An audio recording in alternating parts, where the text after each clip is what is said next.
properties aren't flying off the shelves like they used to be. So if you don't want to be stuck wondering, why isn't my home selling? Watch this video.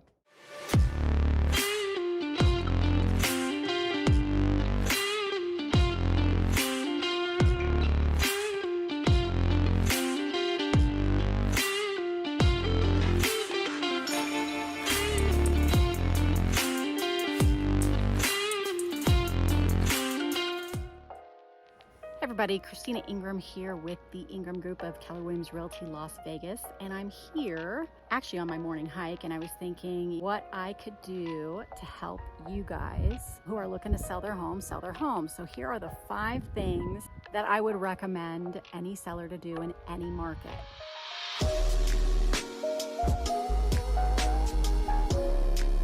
Number 1, price. Number 2, location. Those are always going to be your top 2. They're actually kind of be interchangeable too, but we're going to go with price because price ultimately is what's going to sell your home. Price, location, condition of the home, marketing of the home, and then any extras. Number 1, price. So gone is the day, earlier this year we were seeing homes where you could literally tag any price tag onto it and it would go flying off the shelves. Now you're going to have to be a little more strategic about it. You're going to have to really look at your home and at the data that's out there and go over what's going. So when we price a property, we do a few things. So for me, I always want to look at the most recent sold in the neighborhood if there are any readily available. If there's not, I go out into the surrounding areas, similar neighborhoods, and find a home similar to yours on what they're selling for.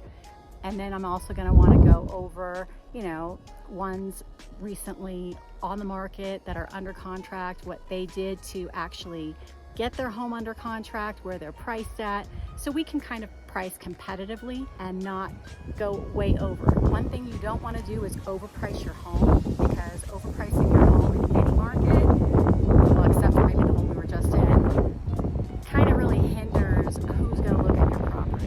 You're going to want to, do it low, but not too low either, because you don't want to give your home away. But you also want to make sure you're pricing it, realistically, maybe a little low to get some extra eyeballs on it right now. It's going to have to be very strategic pricing, so you're going to have to make sure you go over and make sure your price is correct. Number 2, condition. Condition of the home is big. Clean house, I'm going to tell you, if you can't afford doing upgrades or the things that might be too expensive to do, keep a clean house. You're going to want to make sure, because condition, buyers are going to look at something, they're going to look at it, nick it in the wall, and it might be a $10 fix to a buyer. It is a $5,000 fix. They get a little crazy, but when you go into you're being the buyer, that's the mindset you go into. How much is this going to cost me? How much more is this going to cost me? So you have to think in terms of a buyer too. So you're going to want to eliminate all of those things. Smells, if your air conditioner is not working, those type of things. So you want to make sure the condition of your property is in the best shape possible. And if you can't get it into the best shape possible or do the upgrades, then you're going to want to make sure it reflects in your price. Also, location. Location is extremely important, because if you've got an extremely great location, like if you had this view behind you, someone's going to pay a lot of money for it, because this view is worth $1 million. Location is very important, because sometimes you're not in the best location, and it might just be the best location in that particular neighborhood, such as you back up to a school, which will be busy during the school year, or you back up to a busy street. You're going to have some things like these noises that people are going to see as a detriment. You're going to have to reflect it in your price as well, again.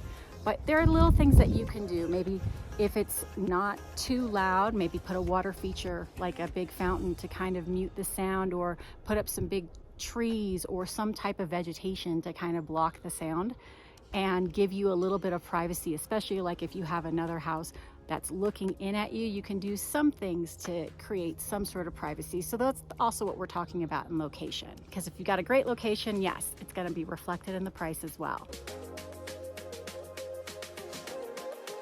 marketing. Earlier this year, like I said, we could just literally, like my Chihuahuas could sell your home. We could literally just say it's for sale and we'd get 1,000 offers in about an hour and a half. And they would be over list price just because there was nothing to choose from. There's a little more inventory now, so there's going to be a little more options. There's a little less buyers out of the market because of interest rates going up. The marketing is very important. So if you've got something with a great location and great condition, it's going to probably sell very easy. If you've got something that's a little harder or needs a specific buyer, like if it's going to be more of a heavy investor group or certain types, we're going to have to maybe go out of state, get some investors where it makes sense for them to invest here in town. Or if it's a specific buyer that wants to be, you know, in the arts district or live in a high rise, you're going to have to market towards specific buyers, specific incomes. And so you're going to have to really get to know who your target market is for each home, because each home doesn't have a market for everybody. If it's a senior citizen community, you're going to want to make sure that you're, you know, marketing towards senior citizens. It's very key on how you're positioning, how you're doing your marketing. Some marketing is going to cost more than others. And then your extras. So extras are little things like how easy is it to see your house? Even in a seller's market, it doesn't help you if you restrict people from viewing your property. People would like access to see and to know what they're getting into. They don't want to just buy something sight unseen. Some people do, but you know, I would say generally the majority of people want to see. So the accessibility, if you've got a tenant who's in your property and doesn't want to let anyone in to see it easily, you're probably going to have some issues getting some offers. So the more you make it accessible, the more offers you possibly will get to, because you'll have more eyeballs and more opportunity to sell your home. So that was my 5 tips of what you can do to sell your house in basically any market. And looking to be your real estate resource and agent of choice in the Las Vegas Henderson area, from Summerlin to Mount Charleston to Boulder City and everywhere in between, please give us a call if you're looking to sell or buy. And also, if you like what you saw and you're interested in more of the videos that we have, we do post every Wednesday and Saturday. And if you'd like what you saw also, please subscribe and also hit that bell, that little bell, so you can be notified anytime that we post a video. And I'll talk to you guys next video. Have a great week.